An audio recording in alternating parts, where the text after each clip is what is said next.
नमस्कार दोस्तों, मेरे YouTube चैनल में आप सभी का स्वागत है। आज हम लोग पढ़ेंगे सब्सिडेंस के बारे में। सब्सिडेंस क्या है और किस प्रकार से, कितने प्रकार से हो सकता है। सब्सिडेंस, फर्स्टली मैं आपको बता दूं कि सब्सिडेंस एक ऐसा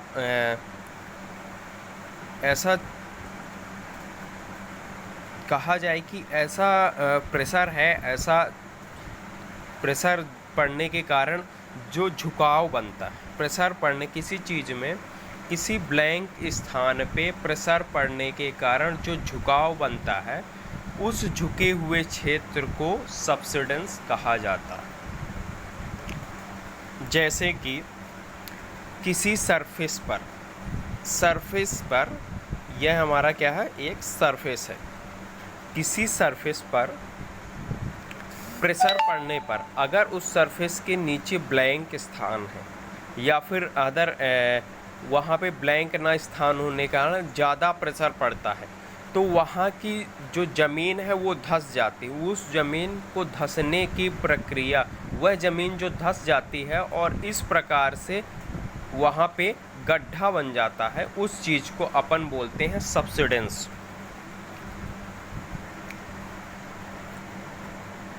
ये अपना सरफेस है, प्रेशर के कारण यहाँ पे टेंशन हो गया है, टेंसाइल जिसको बोलते हैं, टेंशन कारण, प्रेशर के कारण टेंशन हो गया है और यहाँ ज़मीन क्या हो गई है, धंस गई है। इस चीज़ को अपन बोलते हैं सब्सिडेंस। एक और उदाहरण आप देख सकते हैं।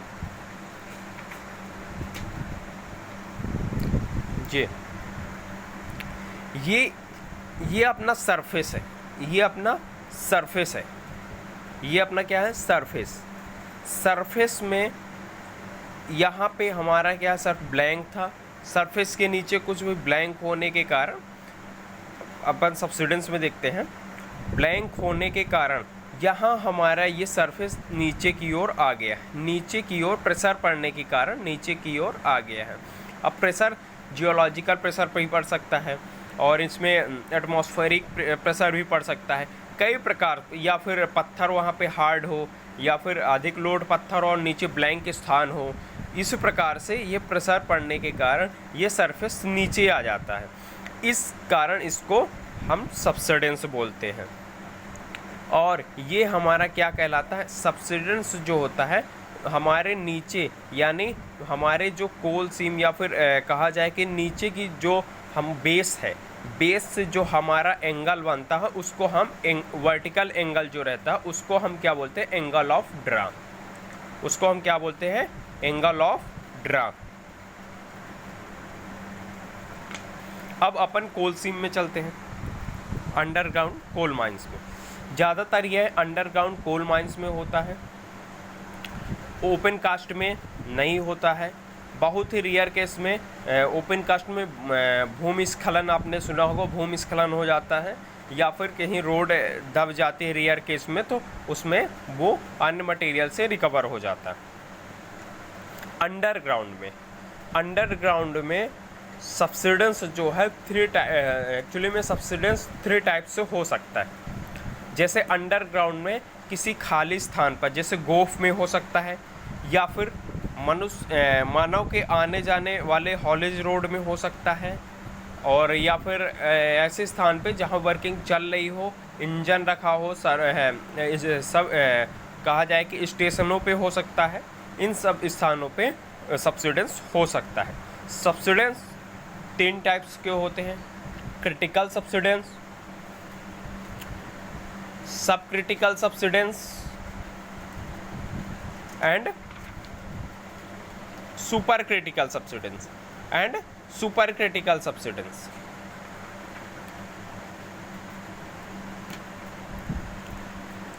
Super critical subsidence. अब अपन पढ़ते हैं सब क्रिटिकल सब्सिडेंस। सब क्रिटिकल सब्सिडेंस क्या होता है, एक डायग्राम के थ्रू अपन देखेंगे सब क्रिटिकल सब्सिडेंस क्या होता है।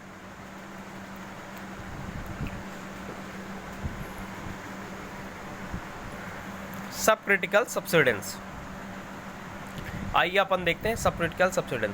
सब क्रिटिकल सब्सिडेंस, सब क्रिटिकल सब्सिडेंस में सब्सिडेंस होगा लेकिन ऊपर की ओर बिल्कुल भी जनाई नहीं देगा, ऊपर की ओर एक भी इफेक्ट नहीं पड़ेगा।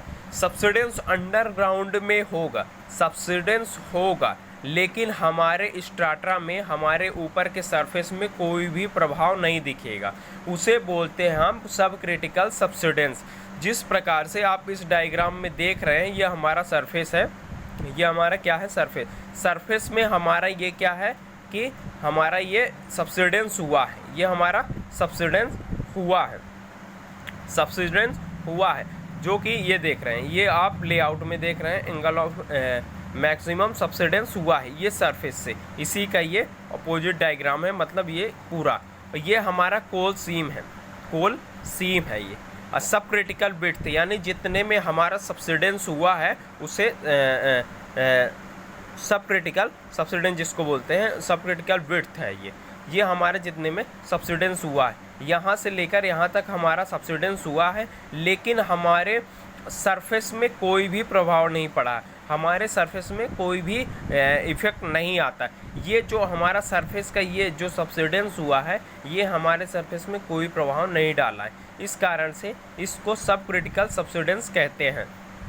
अब इसमें ये हमारा क्या है, एंगल ऑफ ब्रेक, यानी यहाँ से जो हमारा सब्सिडेंस हुआ है, यहाँ सरफेस से यहाँ तक में जो ब्रेक हुआ है, मतलब कि यहाँ से कोई सरफेस है, सरफेस से यहाँ जैसे ये यहाँ से ये चीज़ टूटा हुआ है, यहाँ से यहाँ तक ये चीज़ ब्रेक हुआ है, ब्रेक ऑफ एंगल इसको बोलते हैं। क्या बोलते हैं इसको? Break of angle, break of angle. उसी प्रकार से अपना लास्ट पॉइंट जो रहता है, जहाँ पे हमारा टेंशन बनता है, जहाँ पे हमारा टेंशन बनता है, और टेंशन से हमारे सब्सिडेंस पॉइंट के एंगल को क्या बोलते हैं? Angle of draw. क्या बोलते हैं? Angle of draw. ठीक है ना, ये होता है अपना सब क्रिटिकल सब्सिडेंस।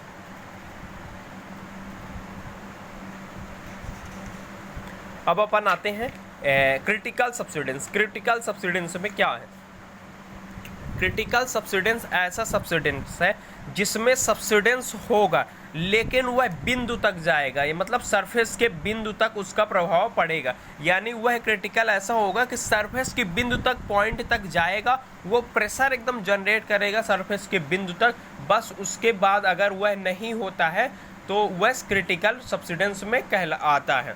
जिस प्रकार से आप ये देख रहे हैं, ये यहाँ पे सब्सिडेंस हुआ है, यहाँ पे टूटना चाहा है लेकिन नीचे आना नहीं आ पाया है, यहाँ केवल बिंदु तक ही प्रेशर पड़ा है, तो इसको क्या बोलेंगे? Critical subsidence. ये देखिए, ये सब्सिडेंस हुआ है लेकिन बिंदु से ये नीचे नहीं आ पाया है, इसको क्या बोलते हैं? Critical subsidence.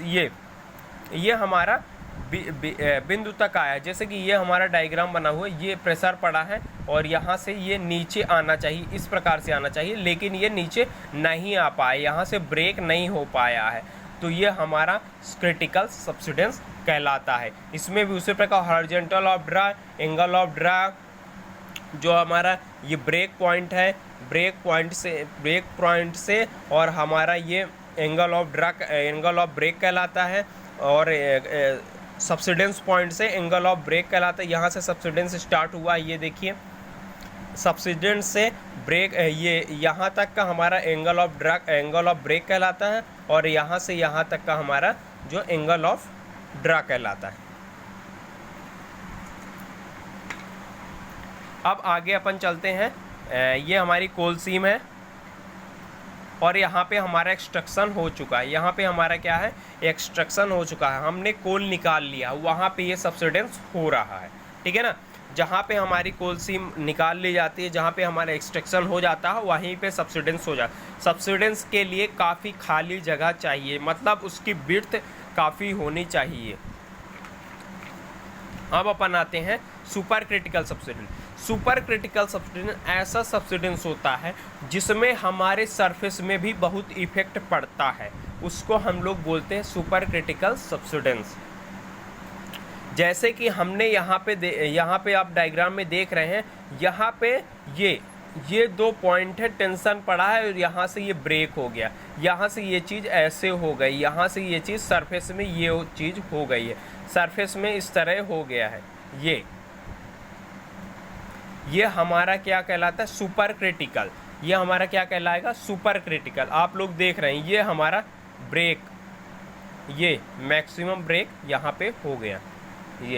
ये हमारा नीचे की ओर झुका है, मतलब जो कहा जाए कि जो हमारा ये हमारा जो गैलरी है या फिर कुछ कहीं भी खाली स्थान है, उसके ऊपर वाले सरफेस में पूरा नीचे की ओर झूल गया है, नीचे की ओर पूरी वहाँ की जो सरफेस है वो नीचे की ओर चला गया है। उस चीज़ को अपन बोलते हैं सुपर क्रिटिकल सब्सिडेंस।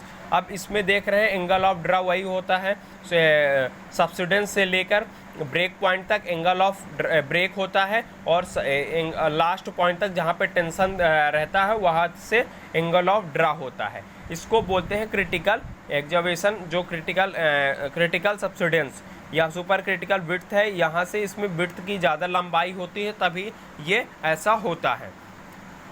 एक बार मैं फिर से डायग्राम दिखा देता हूँ, ये देख लीजिए, सुपर क्रिटिकल सब्सिडेंस,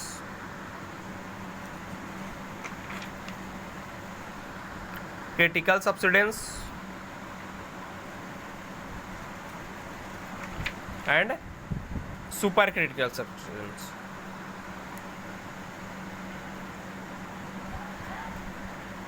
यदि आपको वीडियो में समझ में नहीं आता, कोई भी दिक्कत आती है, तो आप कमेंट्स कर सकते हैं और हमारे फ़ोन नंबर से आप कांटेक्ट करके हमसे पूछ सकते हैं।